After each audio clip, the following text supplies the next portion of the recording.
say, can you see by the dawn's early light what so proudly we hailed at the twilight's last gleaming, whose broad stripes and bright stars through the perilous fight o'er the ramparts we watched were so gallantly streaming, and the rocket's red glare, the bombs bursting in air, gave proof through the night that our flag was still there.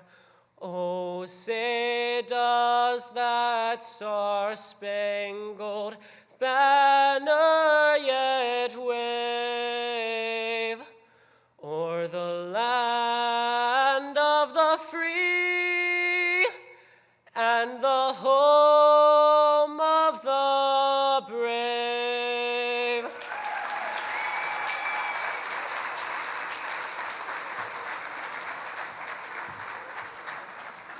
Thank you, Cameron Wimbish from Salem High School. Thank you, Cameron.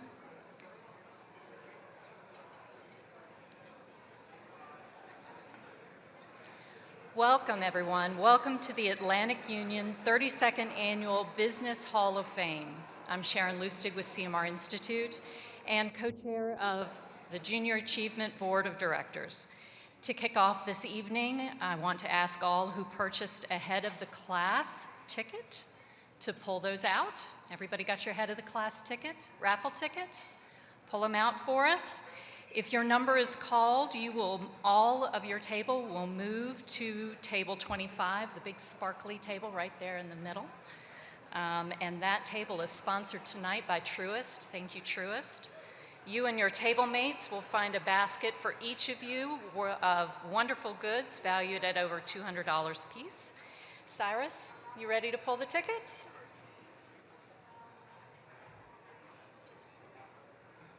It's ticket number 733, 733. Yeah. All right. Yeah. Woo-hoo. You can now move to the head of the table. That's right. Please move to the Truist head of the class table, number 25. Congratulations.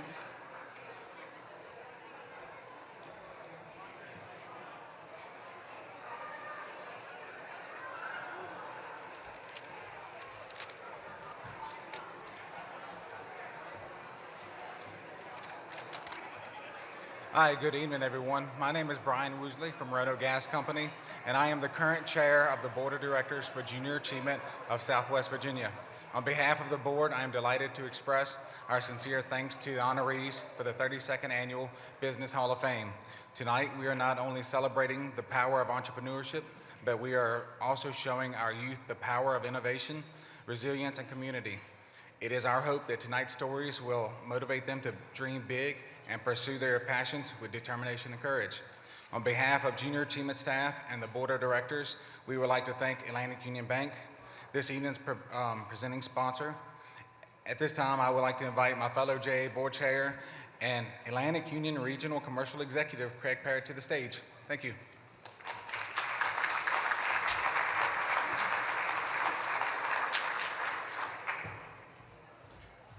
Thanks, Brian.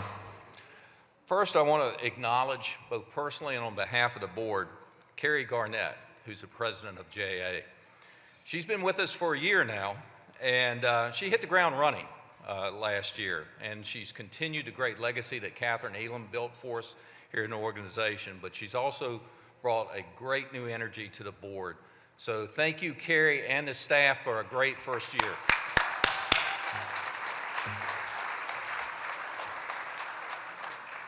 You know, in my role at Atlantic Union Bank, I get the opportunity to talk to different business, commercial, and industrial clients and prospects. And the number one or 1A issue that they have is workforce.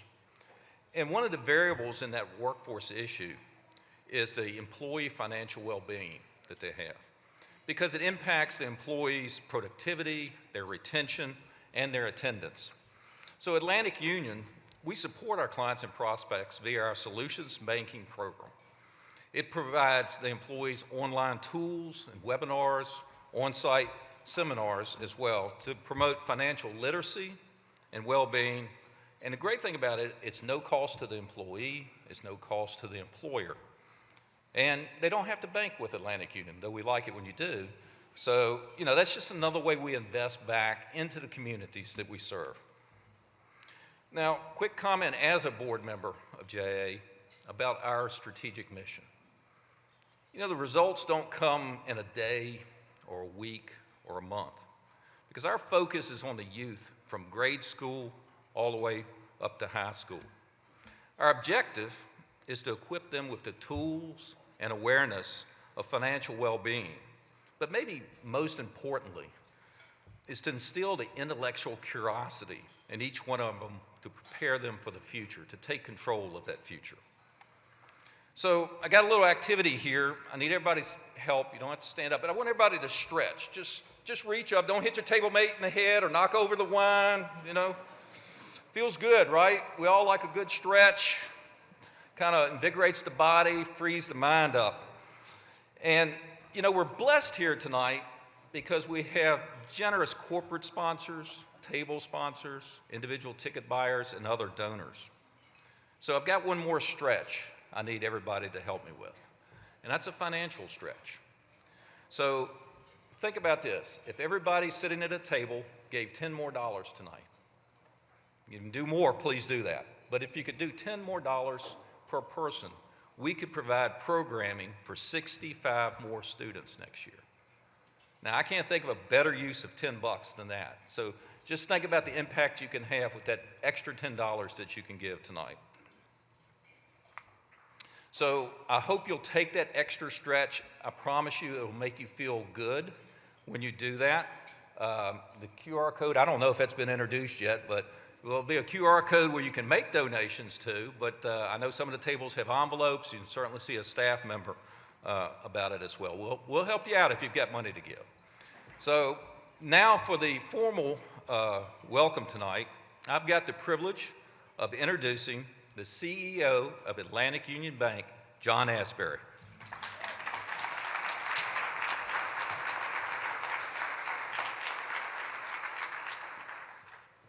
Thank you, Craig. Thank you. Good evening, everyone. On behalf of Atlantic Union Bank, we are delighted to sponsor the 32nd Annual Southwest Virginia Business Hall of Fame. This is an important event, and it's an important region for our company. In fact, it's so important that in addition to our regional commercial banking leader, Craig Parent, and a number from our local team at Atlantic Union, with me tonight are also our Atlantic Union Bank President and Chief Operating Officer, Maria Tedesco. Maria, if you will. And our Head of Commercial Banking, Dave Ring. Dave, where are you? All right, I'd like to begin my comments by congratulating the laureates and the entrepreneurs who are being recognized here tonight. Each of you have contributed to the economic success of Southwest Virginia, and in doing so, you've created opportunity for others. I thank you for that. You're role models for us, you're an inspiration for all, especially the next generation of business leaders. This is free enterprise at work, and it exemplifies the American way of doing well by doing good.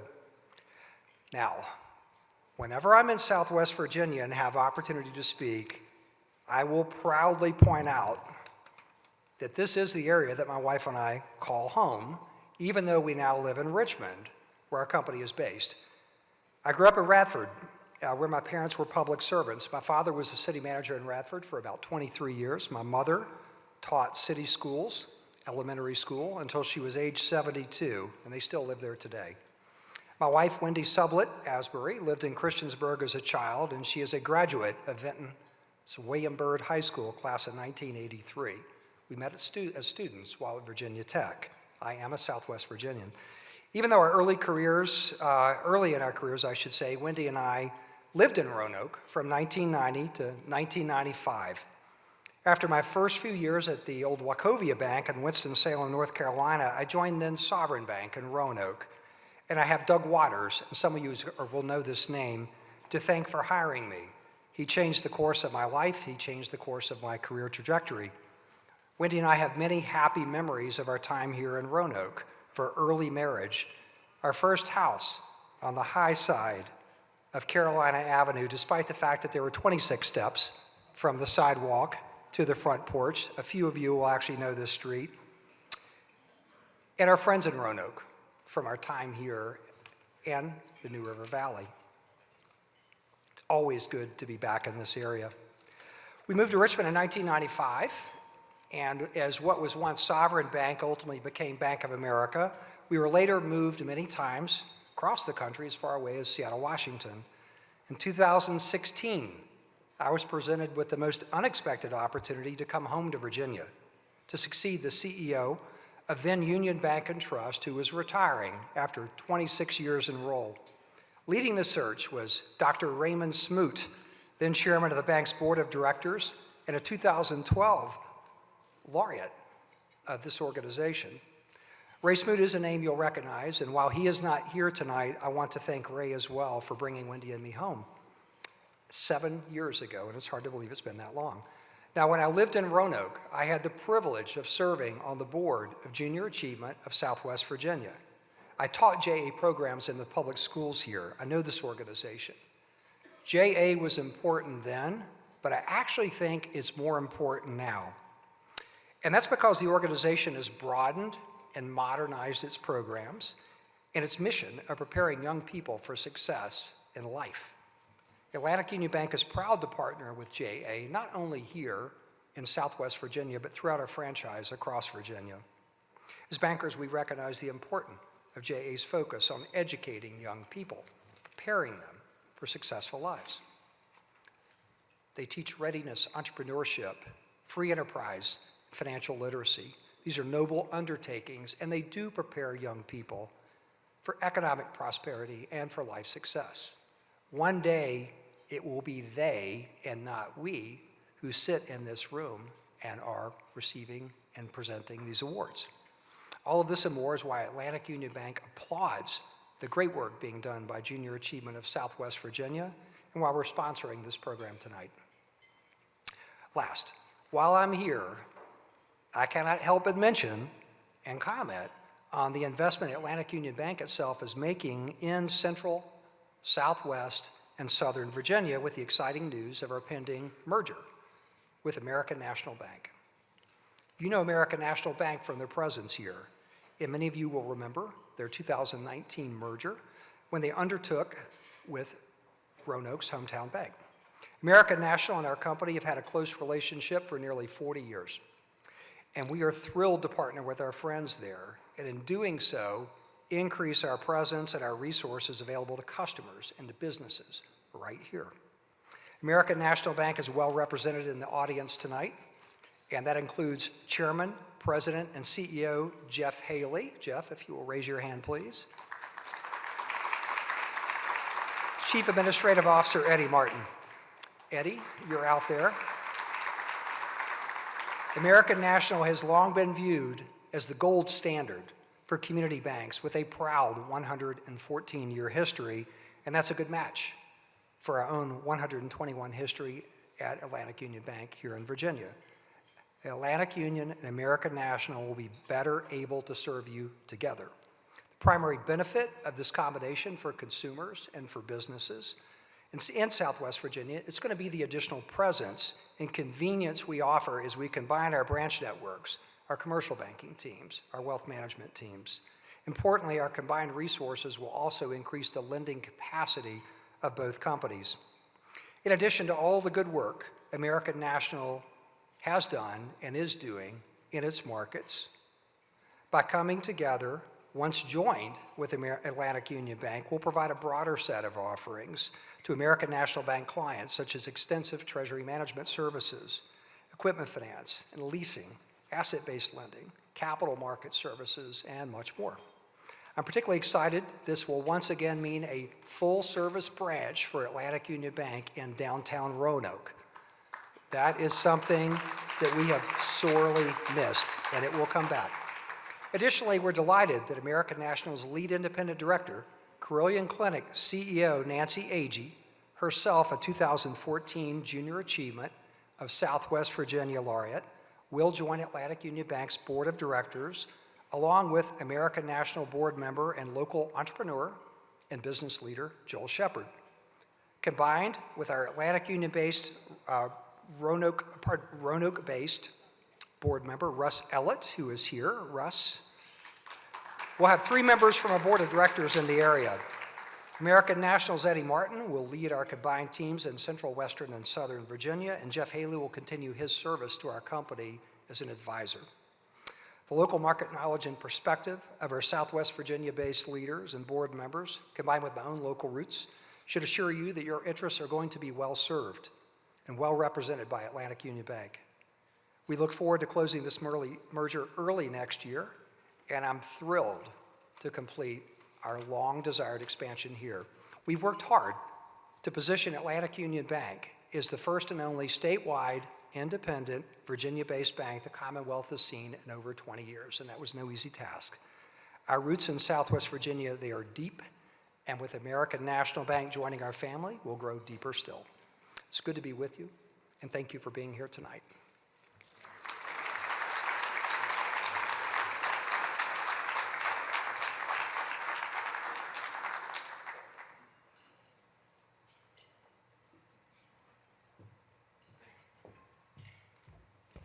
All right, thank you, John, and thank you, Atlantic Union, as always.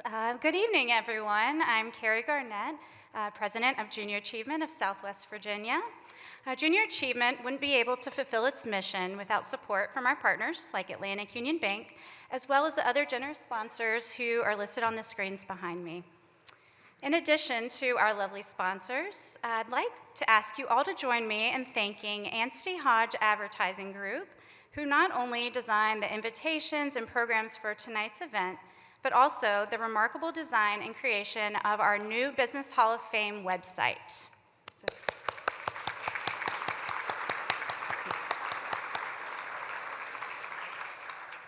The work done for tonight's event and the website were donated by Anstey Hodge entirely pro bono. As a small nonprofit, I'm sure you guys can imagine how grateful we are for that work.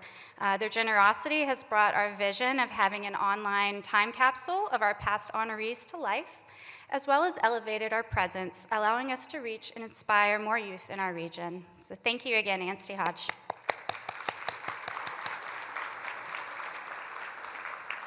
So with the launch of this website, we've introduced a learning experience that will be available in all area high schools, in the marketing and business classes throughout the region. It's our hope that this program will allow local students to research, discuss, and feel inspired by all of our Business Hall of Fame laureates, past and present. Thank you, Anstey Hodge. We feel honored to have had the opportunity to work with you on this website, and thank you for allowing us to bring our laureates into the classrooms in Southwest Virginia. I'm really excited about children learning more about what you guys have done for our economic success in this region. So thank you again. So after dinner, we'll be inducting our newest laureates into the Business Hall of Fame. However, we're honored to have several of our Alumni Award recipients with us tonight.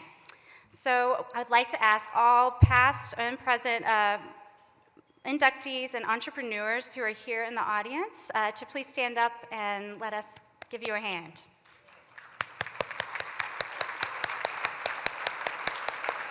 Thank you so much for being here.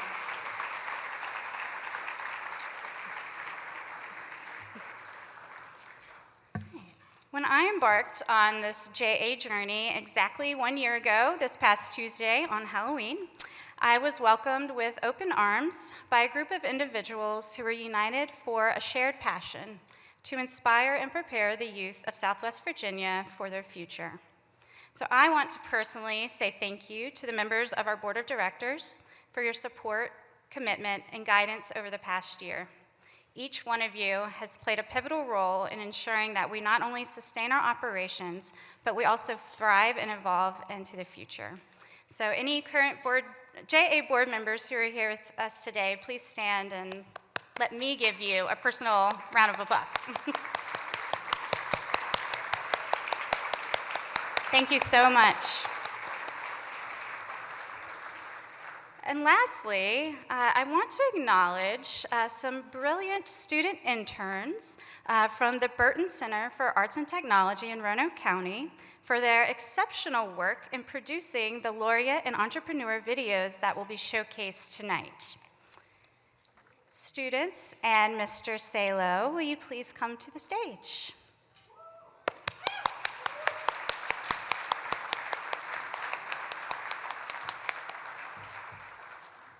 So these students are in the Mass Communication program at Arnold R. Burton Technology School, and I had the idea to, or I guess back in the summer I had the idea, why don't we let kids produce the videos for tonight?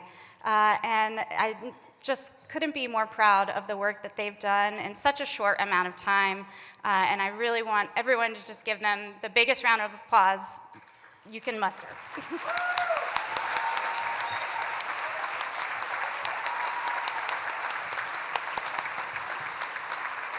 Mr. Salo. So under the guidance from their teacher, Mr. Salo behind me, these students didn't just create documentaries for tonight's event. They embodied the very essence of what junior achievement stands for. The dedication, creativity, and professionalism displayed by these students over the past few months has been truly remarkable.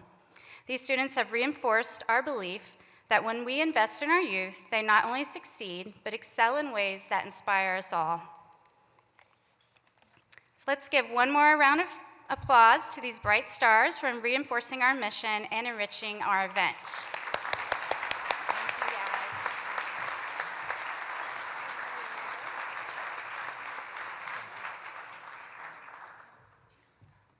Thanks, Carrie.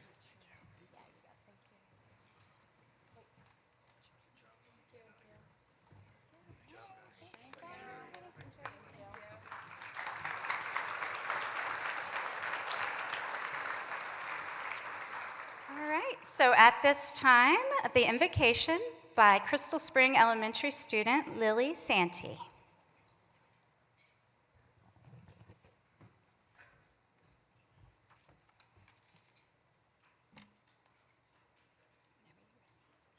Now may we bow our heads. We thank you, Father, for this meal.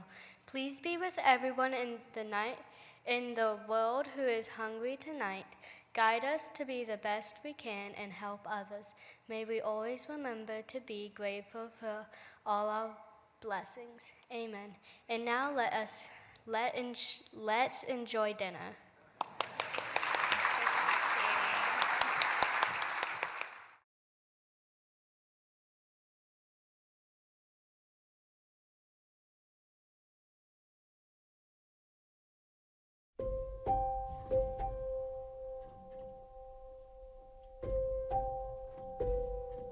It wasn't easy where I grew up.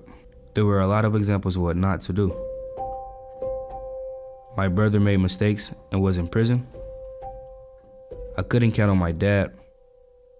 My mom, who was my best friend in this world, had challenges of her own. But she always told me that education would give me a better future. I believed her, but I wasn't sure how. We had junior achievement at my school. The teachers were real business people, and I liked hearing about their jobs. Lots of times there were games about business, or we did interactive activities. It was about real-world stuff, and it felt important. I remember doing an activity about how wants are different than needs. That one really stuck with me. We made ourselves budgets and talked about goals and careers and having a plan. We learned about bank accounts and making choices so you can save for your goals. I got my mom to take me to the bank to get an account. And I had an idea. My friends love Fruities. I bought a big bag and divided it into little Ziploc bags. I sold candy every day in the hallways and the cafeteria.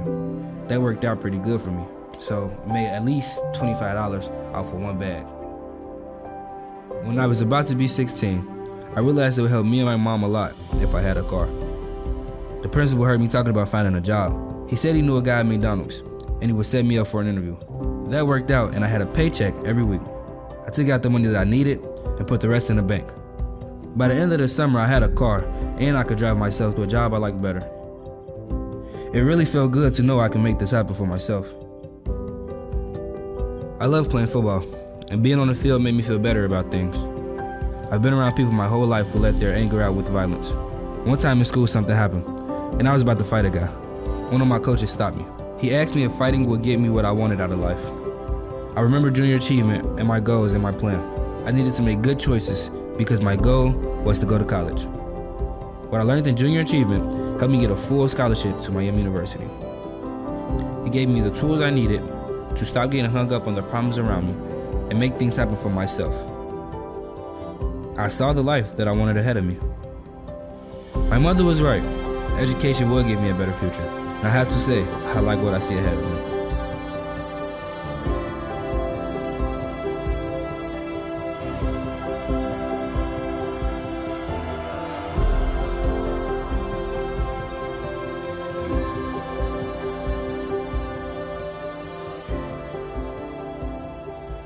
Please welcome Master of Ceremonies, John Carlin. How about a round for John?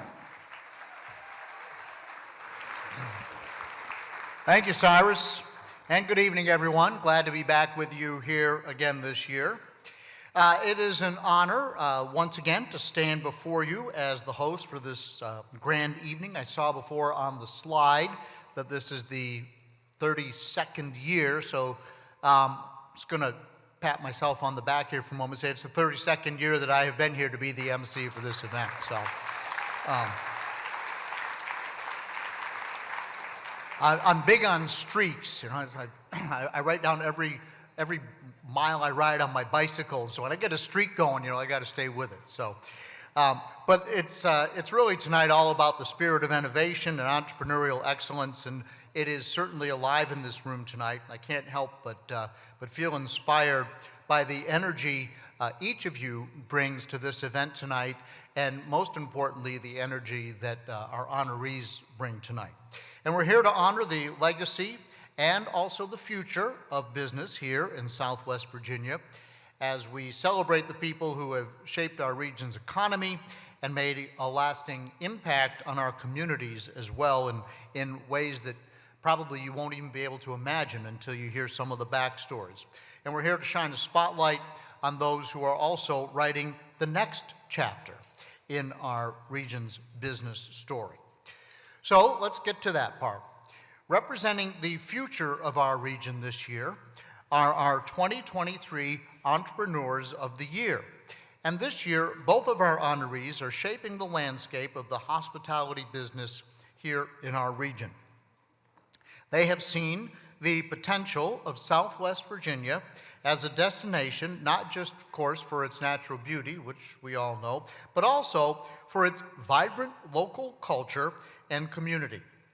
Through their ventures, they not only bring attention to our region as a must-visit destination, but they've also generated inspiring opportunities, setting the stage for a new era of hospitality that is world-class, that is sustainable, and unmistakably, if you will, Southwest Virginian. The 2023 Entrepreneur of the Year that we begin with tonight is Greg Terrell. Greg Terrell is a name that has become known for innovation in product design and has been reshaping the way that we look at our homes, our downtown spaces, and in fact, our dining experiences. His genius lies not just in creating, but reimagining and turning the ordinary into the extraordinary. At this time, I'd like you to turn your attention to the screen as we learn more about Greg's success. Roanoke's historic Fire Station 1 is making history in a new way. Today, it is home to a furniture gallery, restaurant, and boutique hotel. Number one, this is just such a beautiful building, and it means so much to Roanoke, and we respect and love what this property is for the city. And the man behind it is Greg Terrell. What is today was born, in a sense, by the pandemic. Terrell was already in the furniture business, making private label commercial furniture at Frank Chervan Incorporated, employing 200 craftspeople in a business that opened back in 1932. Long story short, the pandemic hit, and we needed work, and we needed to expand and change. And we always thought that we wanted to make residential furniture, so we started Texture as a little side business, literally just with hiring one person. Terrell's team knew how to make furniture. We make over 3,000 different styles of chairs a year in the plant because we do all these custom commercial projects. But they realized that a couch sold best when people could actually sit on it. We took just a ratty old building and opened a little 10,000 square foot showroom. And Roanoke was so kind to us. People came in, and in 30 days we had written about $100,000 worth of orders, and we were blown away. So from that tiny hot space in the factory grew the idea for the fire station's next chapter and Terrell's. And we put together a plan to just redo this whole building and make it our flagship store. And that's kind of where we are today. But furniture wasn't enough. There's also a bistro called Stock, featuring a real chef and a Nordic menu, which Terrell describes as clean and ingredient-focused, not unlike the furniture. And I think it also harkens to the way the furniture is designed. You know, our furniture is not overly ornated. We try to have very good design, simple and well executed, and I think that's kind of the way the menu works. Like a hayloft. Oh yeah, because this was, See the horses? it was a horse-drawn firehouse. Yeah. To top it off, Terrell converted the upstairs of the fire station to a boutique 7-room hotel, transforming the old firefighters' quarters into rooms for tourists and, as it turns out, customers. So I got to ask you this. So is there a time when someone comes in to have dinner or a cocktail or sitting there and they wind up buying furniture? Does that happen? Absolutely. It does. Totally. Yeah, and even people that'll stay in the hotel and come down and be like, the bed that I slept in was beautiful and comfortable, and they just buy it the next morning. I mean, it does actually work. Terrell wasn't sure it would all work. Furniture, a restaurant, and a hotel. But it's a vision that just plain came into focus. You know, I think we're going to reshape the industry, and I think it's going to be not only well received by customers, but I think it's going to provide a great existence and income for our team. A second location will be opening soon in Richmond, in another historic building. And for this entrepreneur, the thrill and joy is making it all work. And I think on the entrepreneurial side, what came down to it is we have bucked the trend for a long, long time. You know, everybody sent what we do every day, everybody sent it all to China and Vietnam and all. And we kept saying, no, it doesn't have to be. You know, there is good work for good people here in the United States. We're going to do something different and focus on what we do. And it has been, you know, a hard 20-some years doing it, but we've hung together and grown. And then this is the real embodiment to me of that. Ladies and gentlemen,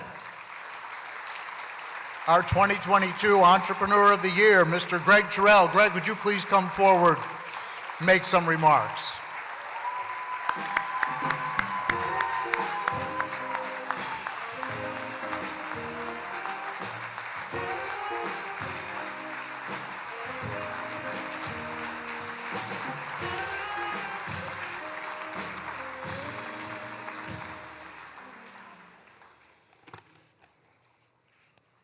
Wow, that guy in that video was great.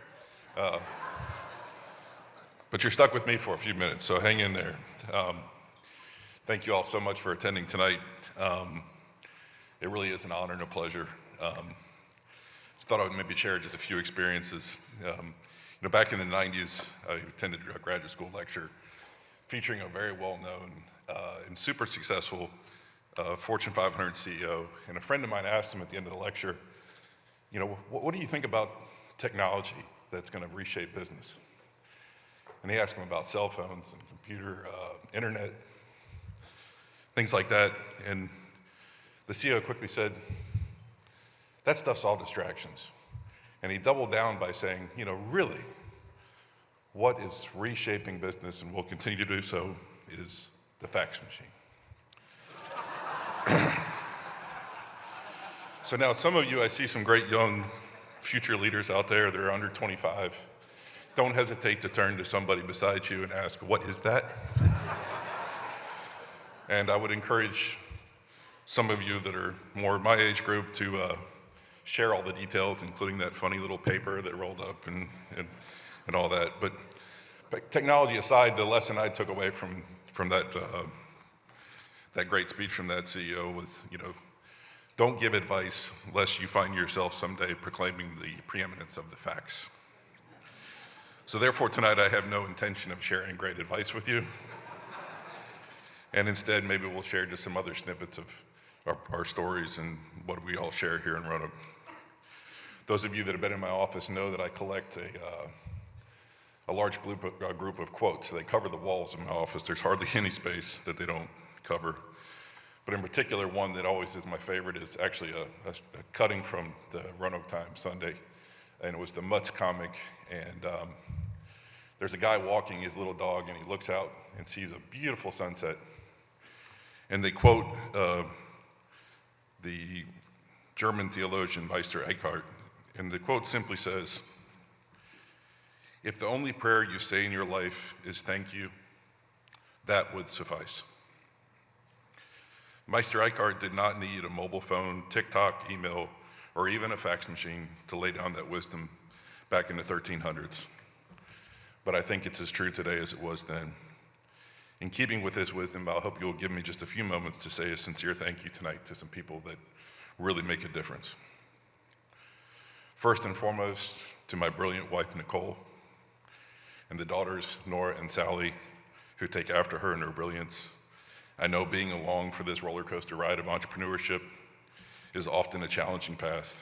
Thank you for being my rock, my safe space, and my inspiration for all these years.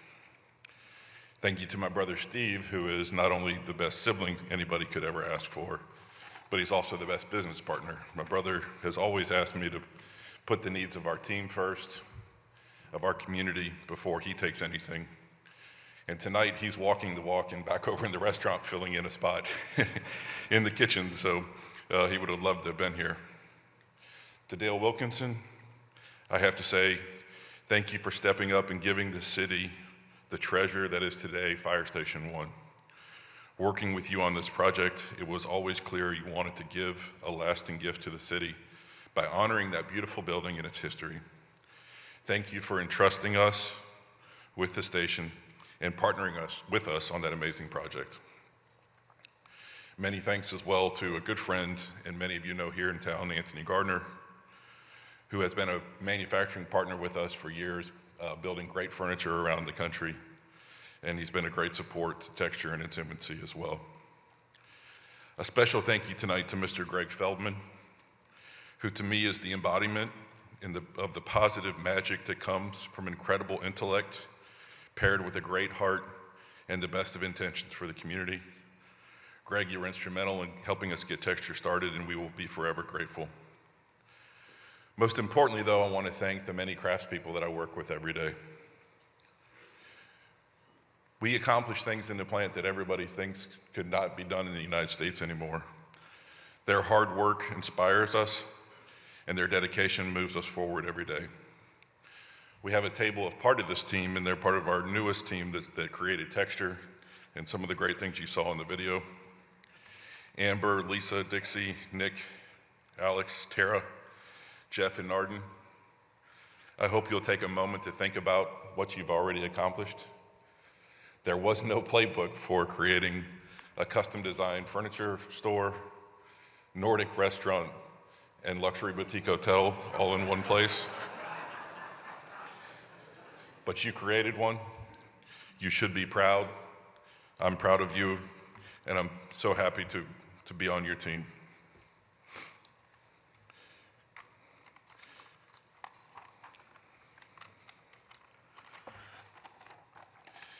Until the launch of Texture and Fire Station 1, many people did not know that we existed here in Roanoke.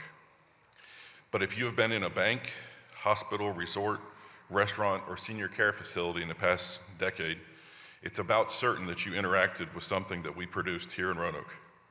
However, this outcome was by no means preordained. On July 6, 2006, one of the major furniture brands sent a team of executives to their plant in Roanoke to announce that there would be yet another plant closure and another 275 jobs lost. They told this team of craftspeople that the Roanoke production would be shifted offshore and that the plant would close by August. With a resilient and scrappy team of 12, we restarted that behemoth of a plant in September of 2006. The road from there has been, to say the least, an adventurous, curvy road. Through mistakes, missteps, and near-death experiences, we kept after it. We kept believing that the era of real American manufacturing was not over. It was just on a sugar bin hiatus of easy importing. That team of 12 has now grown to over 200. We produce nearly 100,000 pieces of high-performance seating annually. In late 2020, while we were in the great imbalances that we call COVID, and we were experiencing all the same pains that so many businesses were, we made the decision to jump and start to sell our product directly. Our first hire, Amber, is there. Amber, thank you for sticking in there in the beginning.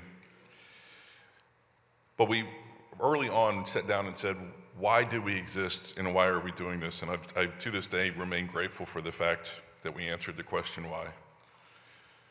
Our new company, Texture, believes at its core that direct is better. The closer we can connect craftspeople to the customer, the better it is for both sides. We believe the truth is inevitable. You either really deserve the love, trust, and business of your customers or you don't. So don't sugarcoat it, be real, make it real, build great things, and that people will love.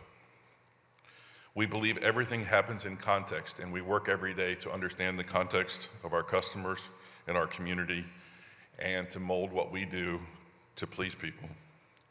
And we strive to only do well from and while doing good. We all walk for only a short time on this planet. With that precious time and energy, we believe we can and should do good things, even while we make a profit.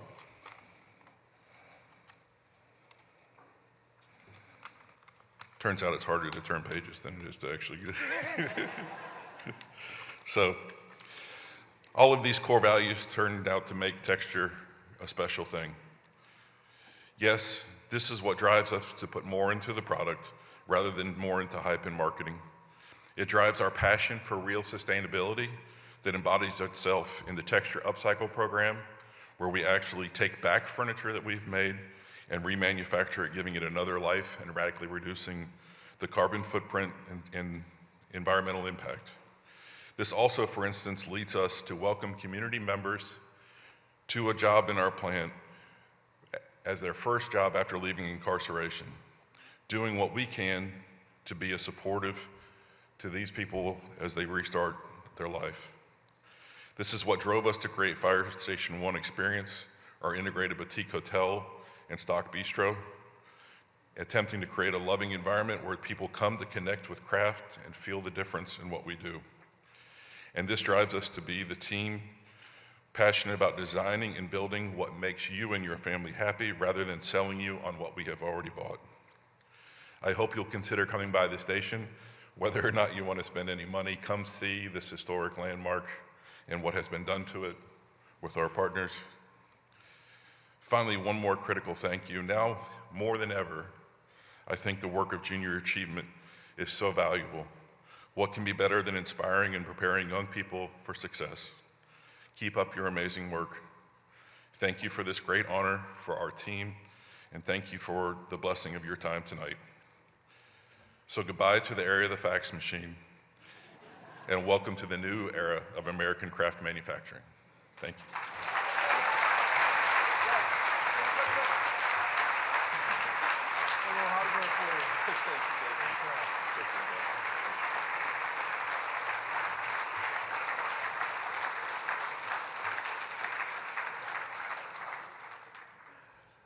I love the fax machine reference here. It works all the way through. That's just awesome.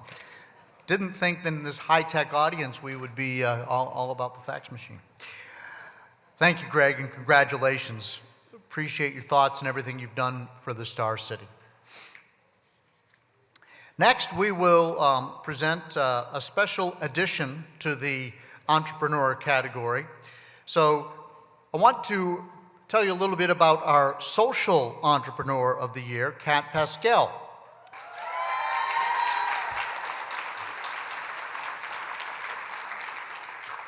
Through her endeavors as an entrepreneur, small business advisor, and nonprofit leader, Kat has shown us that entrepreneurship is not just about business acumen, but also about heart.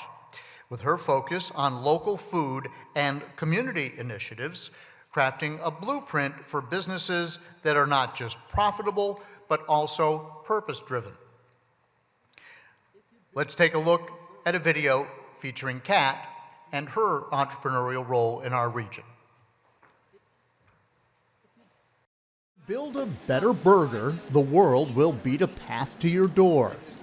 In this case, it's a farm-to-table, Colombian-inspired burger, and people are lining up for it.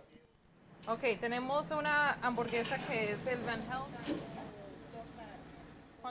So when we first had the idea, we were like, you know, it's 800 square feet. We'll just start here, and then people were the people were waiting outside of the door, and we were like, oh my gosh, this is a good problem.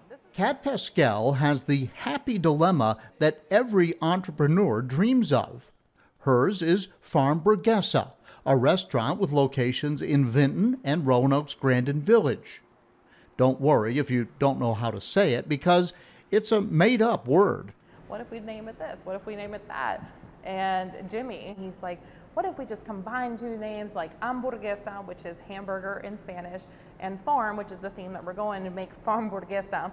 And we were like, what? That isn't, okay, maybe you're onto something. So the name stuck, and the clever locally created logo helped complete the public's perception. I think that once we created what the overall foundation of what we wanted and wanted to see, everything stemmed from there to make it tie back to the farm to table, to the community, to culture and heritage, to entrepreneurship. So a lot of things come with that name. How we wanted to patty them. You wake up and you're like, did we really get to create this? We refers to Kat and her partner Jimmy Delgado, Ashley Overbay, and her husband Andre Pascal, Kat's brother. Oh, this is our special seasoning that we have out of Monticello Spice It, and they make it specially for us. So it's secret. It's a secret. From local beef to local spices and family recipes, the idea is to make everything as sustainable and original as possible, not to mention delicious. Then there's the Hispanic connection. Kat was born and raised in Roanoke. She learned to speak English at Hurt Park Elementary School, but her parents were from Colombia, and many of the workers have Hispanic roots. What you'll find is that most are bilingual, but we feel most comfortable when we're back here and speaking in Spanish to our team members sometimes. The success comes from more than a clever concept. There's real work and innovation, like these rare press grills that speed up cooking times, and staff members who can do it all. Everybody's cross-trained, so the people that can build your burgers can also go and take your order and put it in the point-of-sale system. They can also go back and start making the sauces should we run out and need extra help back there. Another part of the success is community. There's Farm Burgives, where the restaurant donates to local nonprofits. And Kat started the Latinas Network in 2020, which now has hundreds of Hispanic women helping one another. Like I said, I was born and raised here in Roanoke, and being an active member in the community, I think it is important. I love to see people supporting us, but I also want to make sure that I'm out there supporting them. So a lot of little give and take there. Community, heritage, and tasty original burgers are just part of the recipe for success. The key to making your idea work is tenacity. I think it's a lot of resilience, a lot of perseverance, really. But when it all comes together, That's a dream come true, I think. I think that's the American dream. The American dream indeed. Kat Pascal, please come forward and accept your award.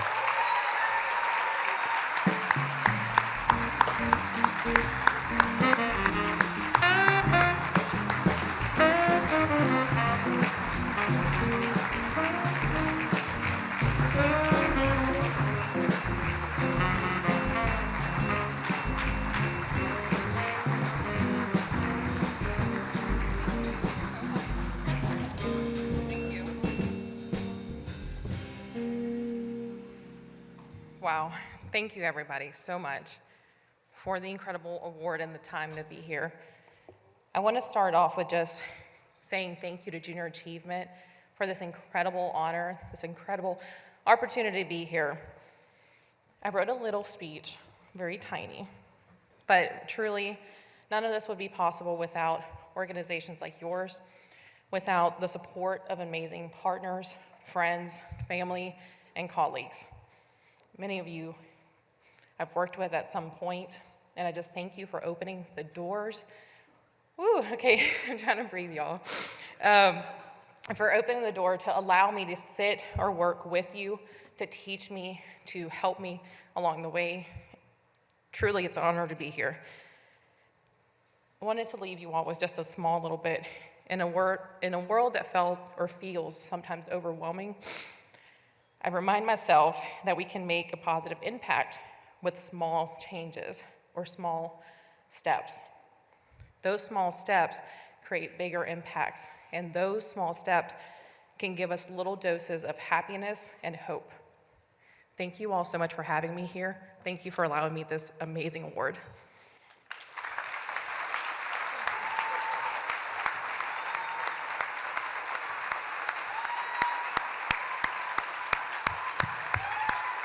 Way to go, Kat. Great job.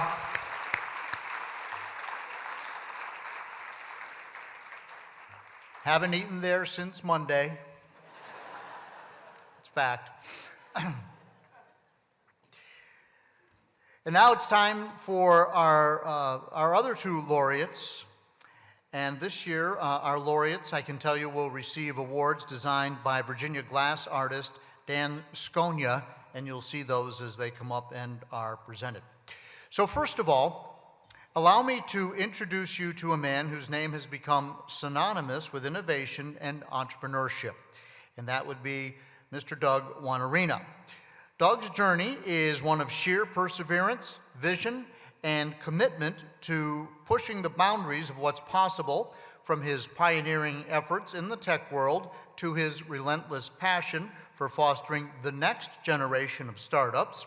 Doug's contributions to our business landscape have been truly transformative.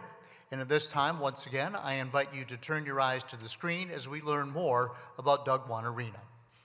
Doug Wanarina, an extraordinary innovator and entrepreneur whose groundbreaking work in aerospace technology and his work in the regional innovation ecosystem has left an enduring mark on Southwest Virginia. Doug was born February 26, 1953 in Panama City, Florida.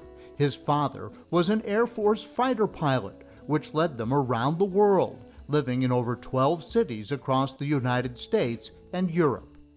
From a young age, Doug was interested in NASA's space program and began experimenting with electronics, designing radios and control systems.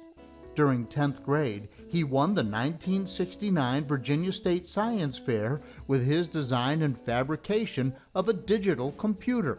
By his early teens, he aspired to become a researcher at NASA. Doug ran track and was a competitive wrestler while attending 3 different high schools in Virginia and Spain.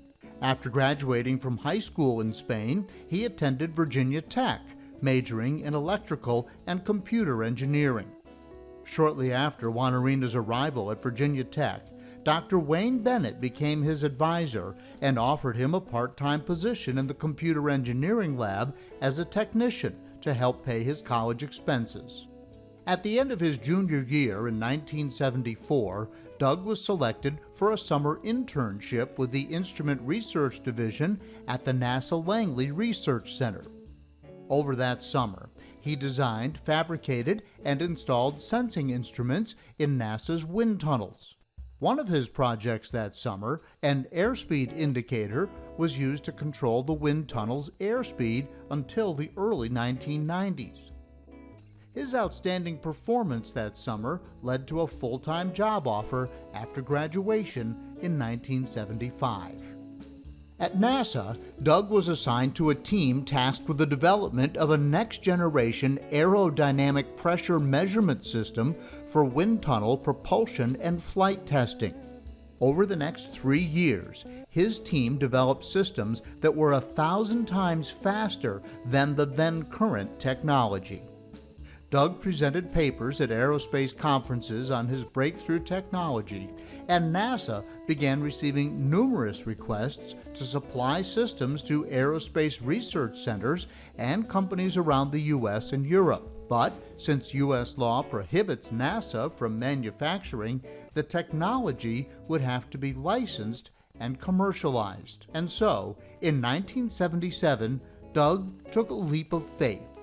From the basement of his rental house in Hampton, Doug and his wife Sue founded Pressure Systems Incorporated, or PSI, to design, build, and market aerospace sensing systems worldwide.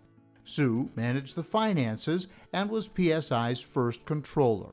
In June of 1978, just 3 years after joining NASA, he obtained a license from NASA and left his dream job to focus full-time on PSI.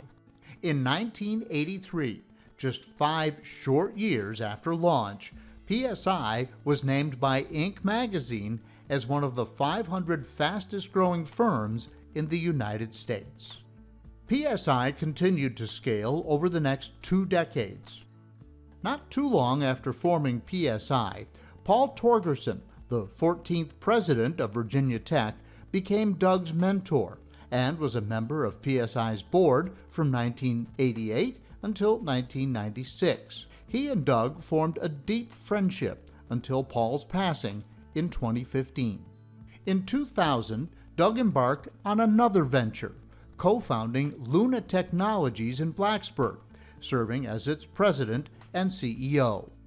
Luna Technologies developed a revolutionary optical vector analyzer, OVA, for measuring dispersion in fiber optic components. Within 2 years of launch, Luna Technologies was selling OVAs to leading telecommunication and fiber optics companies throughout the U.S. Despite facing a downturn in the telecommunications industry in the early 2000s, the company persevered. Today, the OVA line is a major product line for Roanoke-based Luna Innovations. In 2005, Doug was named Entrepreneur in Residence for the Virginia Tech Corporate Research Center. Over the years, Doug has mentored and advised a number of successful entrepreneurs, including Dan Sable and John Hodock, VPT, Pat Matthews, Webmail.us, David Catalano, Modea and Osmo, and Michael Fleming, Torque Robotics. In November of 2010, he joined Rackspace Hosting as a VP and site leader for the company's Blacksburg Software Development Center. In 2013, he was appointed GM of Rackspace's Cloud Office business unit with 350 employees. Doug retired at the end of 2015. Since that time, he's been involved helping to grow the state and regional innovation ecosystems to stimulate the formation of technology businesses. Working with Victor Iannello and other regional leaders, he helped to found the Valley's Innovation Council, now The Verge, the region's technology support organization. Over the last 40 years, Doug has served on numerous private and public corporate boards. He's also served on the boards of many Virginia civic and community organizations. While living in Newport News during the late 1960s, Doug met Sue Van Sant at a high school dance. When he moved to Spain after his sophomore year in high school, he and Sue became pen pals and best friends. Doug and Sue began dating during his senior year in college, and they were married in 1977. Doug and Sue have 3 children, Carmen, Brian, and Greg. All 3 are following their life passions and have found amazing spouses. There are now 6 grandchildren from ages 2 to 9 years old, and Doug, sometimes known as Grandpa STEM, spends time exposing them to science and engineering activities. In his downtime, Doug takes to the skies, a testament to his lifelong passion for flying, earning his private pilot's license in 1978 and his commercial license in 2005.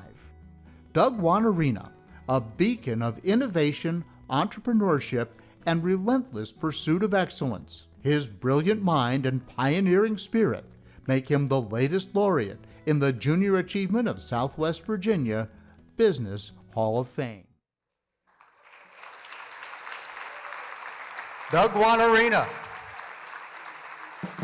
Let's have Grandpa STEM come forward.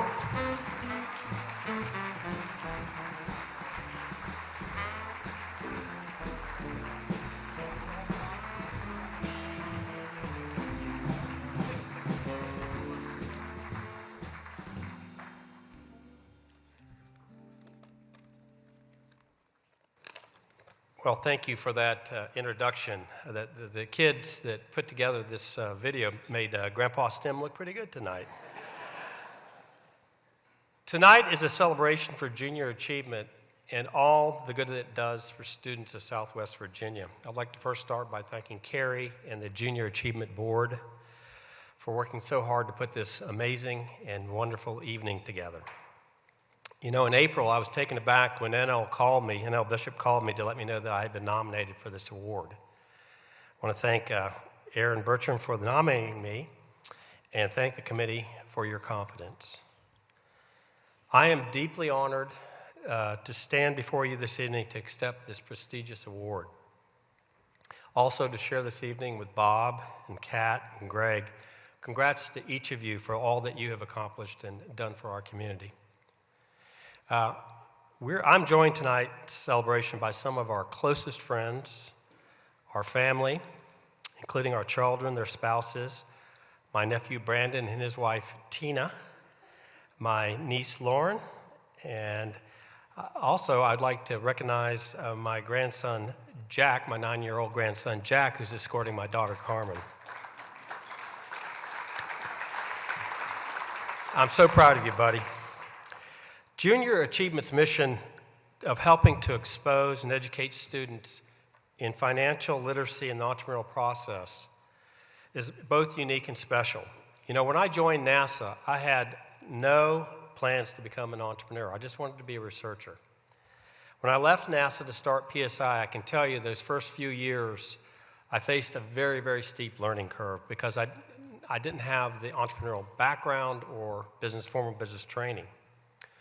Looking back, Junior Achievement could have provided me the foundation for the new world that I found myself in.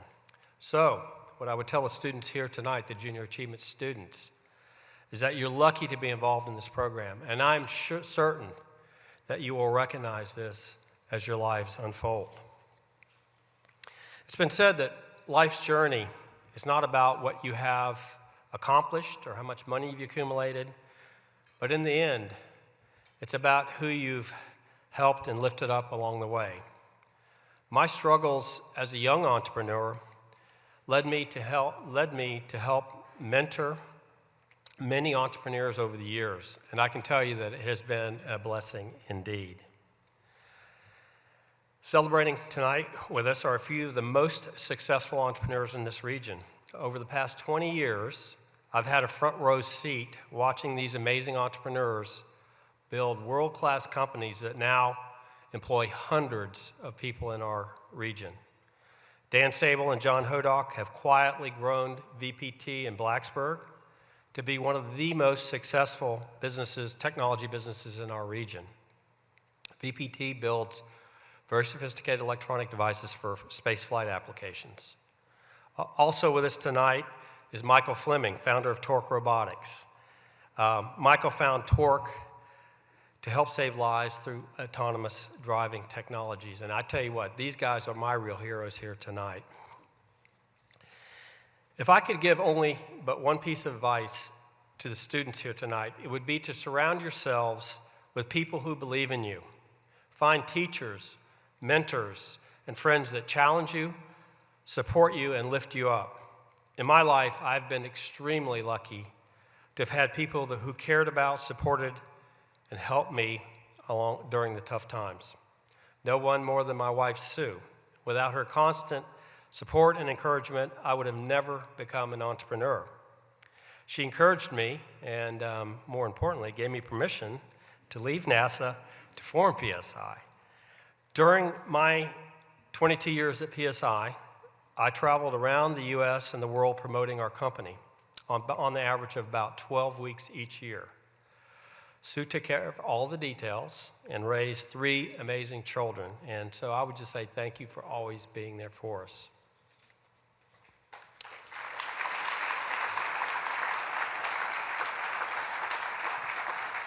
And I'm so proud of our children, Carmen, Brian, and Greg. They, along with their amazing spouses, Anthony, Megan, and Lauren, are here celebrating with us this evening. Each of you are following your life's passions, and it has been wonderful to watch you grow and thrive at the same time while raising our 6 grandkids. You know, I had a wonderful upbringing, but I grew up without a hometown. Before arriving at Virginia Tech, I lived in 14 different homes in 11 cities around the United States and Europe. Moving meant leaving all of your friends behind and starting over again. I learned at an early age in life that friends matter. They really matter. When I was 15, we lived in Newport News. Dad was stationed at Langley Air Force Base.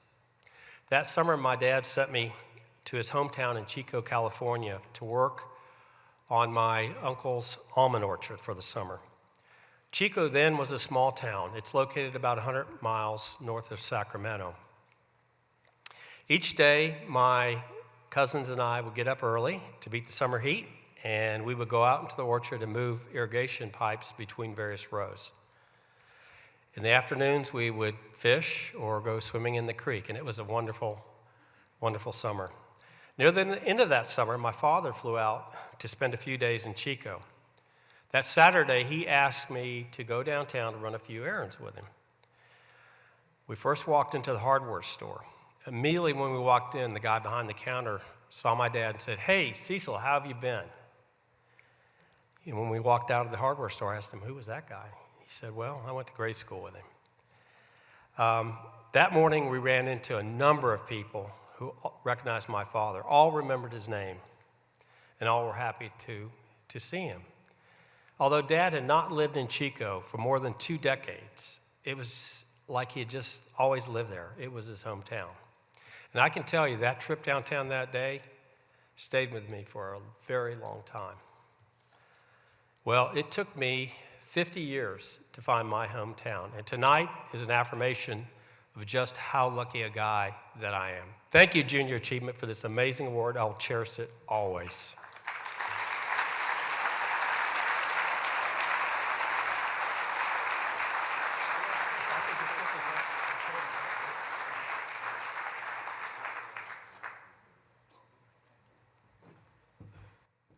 Grandpa STEM, everybody, Doug Wanarina.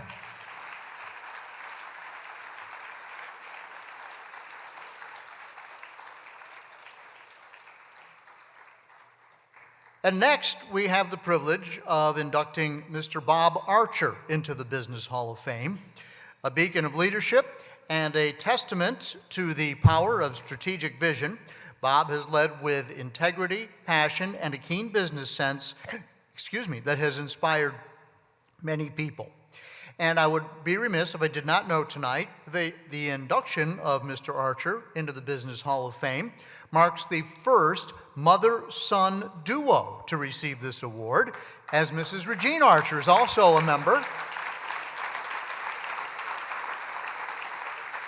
And having said that, please turn your attention to the screens and let's learn more. Bob Archer, a man defined by legacy, entrepreneurship, a story intertwined with the growth of a business, the strength of a family, and an unwavering commitment to Southwest Virginia. The roots of the Archer family's legacy began to take form across the pond in Europe. Bob's mother, Regine, was born in Poland and, with most of her family, moved to Belgium in the 1930s when discrimination against the Jewish population increased. During the war, she, along with her sister, were provided false identifications by the Belgian underground and were hidden in a Catholic girls' school to escape the Nazi regime. Towards the end of the war, and while working at an army depot in Liège, Belgium, as an interpreter and legal clerk, she met and eventually married James Milton Archer Jr. The two settled in Virginia, where Bob was born on October 9, 1947. The family early on moved to Tennessee. In 1959, James M. Archer Jr. took a bold step, moving his family from eastern Tennessee to become a part owner of a small distribution company named Blue Ridge Beverage Company, Incorporated. By 1962, James and his wife Regine had become the sole owners. Together, they laid a foundation for a legacy that would expand far beyond their expectations. During this time, Bob attended Andrew Lewis High School, where, among other things, he played on 2 state champion football teams. After high school, he attended Virginia Polytechnic Institute and State University, where he was a member of the Corps of Cadets and served as a cadet captain his senior year. After graduating in 1969 with a bachelor's in business administration, he was married to his high school sweetheart, Sandy. From academia to the battlefield, Archer joined the U.S. Army, serving with valor in the 82nd Airborne Division and Vietnam. His military career culminated after a 30-year career with the rank of colonel, a testimony to his discipline and dedication. From the barracks of the 82nd Airborne Division to the jungles of Vietnam, Bob embraced the family's beverage business upon returning home to Virginia, becoming the general manager of Blue Ridge Beverage. Under his father's leadership, Blue Ridge expanded its reach, becoming a prominent name in the industry. In the aftermath of his father James Archer's passing in 1972, young Bob Archer and his mother Regine faced the challenge of sustaining and growing the family business. At the age of 24, Bob stepped up, working alongside his mother to navigate the complex beverage landscape. Their resilience and commitment were rewarded. The 70s and 80s saw the rise of mainstream light beer, with Miller Brewing Company leading the charge. This era marked a significant acceleration in Blue Ridge Beverage's growth. Blue Ridge Beverage transformed, and along with significant contributions by each member of the Archer family, today employ close to 520 valued associates across 4 locations, distributing a wide range of beer, wine, and non-alcoholic beverages throughout Central and Southwest Virginia. Today, Blue Ridge Beverage stands as a titan in the distribution industry. From 4 facilities, they quench the thirst of Central and Southwest Virginia, spanning a 49-county, 17-city footprint, an annual distribution of almost 9 million cases, including around 100 craft beer brands, attests to their monumental success. Bob highlights the craft beer boom as an example of significant change in the industry, remarking that the past decade witnessed more innovation than the many previous decades combined. The company has continued to expand and modernize its facilities over the years to include larger refrigeration units for draft beer, to better accommodate increasing consumer demand and the ever-increasing number of suppliers, brands, and packages.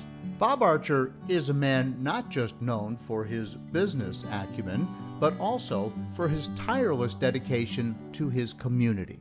Bob's dedication to his hometown of Salem has always been evident.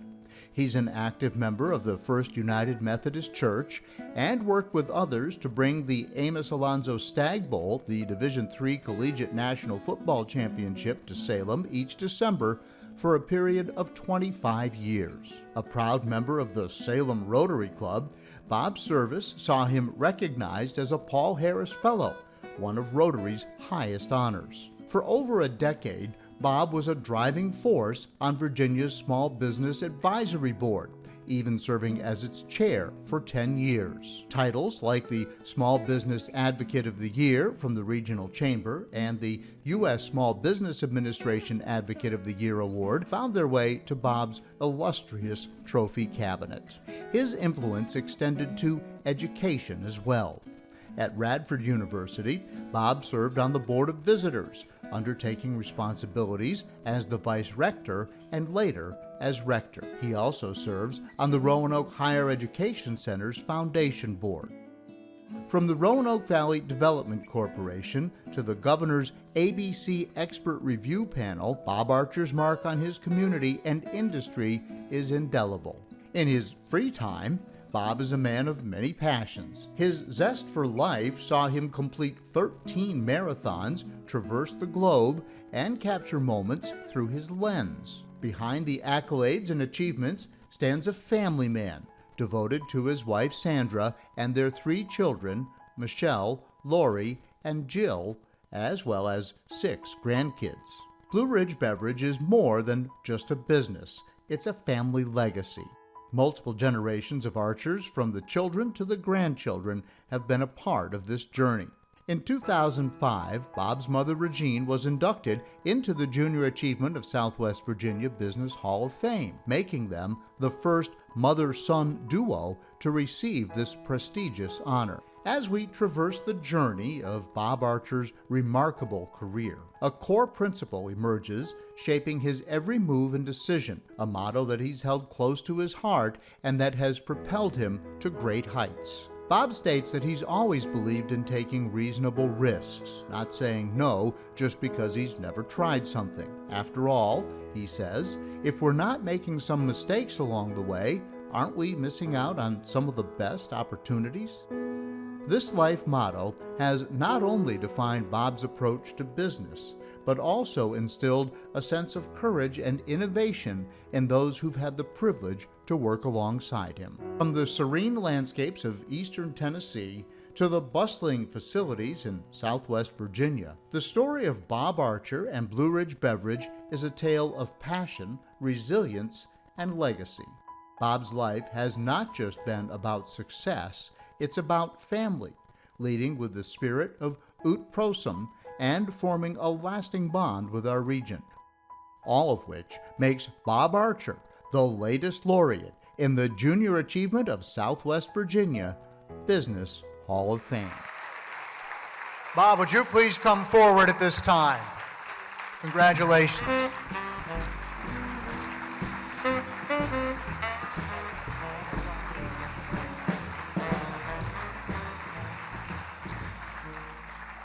Thank you all.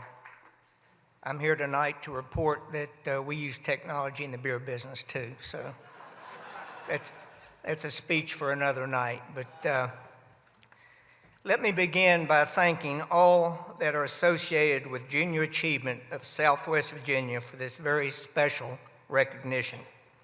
When reviewing the long list of prior honorees, to receive this award is both humbling and greatly appreciated. It is also very humbling to look out into this audience tonight and to see your mother, Regine Archer, a Holocaust survivor who was selected for this prestigious award in 2005.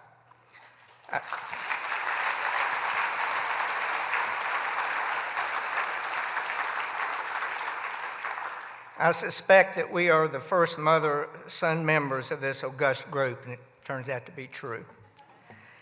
Let me take this opportunity to congratulate Doug, Greg, and Kat for their outstanding recognition. They are most deserving, and congratulations to you all. I believe it is important that we take a few minutes and recognize Junior Achievement in its long-term role in assisting young adults in our communities as they prepare themselves for the rest of their lives. As you know, Junior Achievement was founded over 100 years ago with the goal and mission of providing young people the knowledge and skills needed to own their economic success, plan for their futures, and make smart academic and economic choices. I would suggest that Junior Achievement of Southwest Virginia has more than accomplished these goals by providing programs that focus on the needs of our young adults.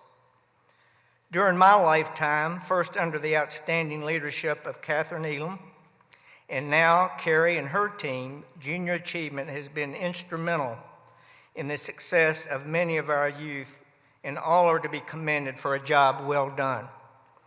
I believe that Junior Achievement more than deserves our continued support, both financially and otherwise. I would be more than remiss if I did not take a few minutes to thank my family, all of which have been instrumental in the success of our family business, Blue Ridge Beverage. My 5 brothers and sisters at one time or another, along with our mother, who still comes to every board meeting, by the way, have played an integral role in the success of our company since the passing of our father, James Archer, in 1972. Also, there has been innumerable associates that have helped us grow and prosper, and to them we are forever indebted. I would also thank the community within which we do our business in Virginia. Our parents always made the case of how important it is for our family and company to pay back and invest on behalf of those who made it possible for our company to grow and prosper. Family businesses are unique, in my opinion, in that on a daily basis, you're not only operating a business, but you're also doing so with family members. Again, my immediate family members have all been engaged in our success. The good far outweighs the bad, though it is necessary to be purposeful and considerate over time to make it work at all. We are blessed in that we also have an opportunity to pass this business along to future family generations, and we are currently working hard on that possibility. Again, thanks to each of them for their role in our mutual success.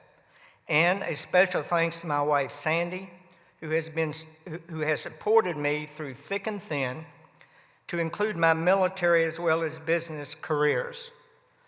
That also goes to our 3 daughters and their families, Michelle, Lori, and Jill, who are with us here tonight. I would also like to recognize my brother Jim and his wife Nancy, who are also with us this evening. None of this would have been possible without their support. Again, thanks so much to Junior Achievement, its board, and its leadership team for this wonderful recognition. It is greatly appreciated and means much to my family and me. Thank you all.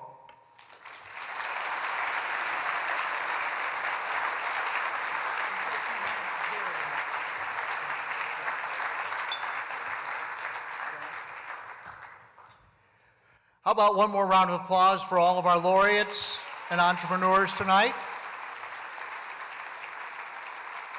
Thank you, Bob.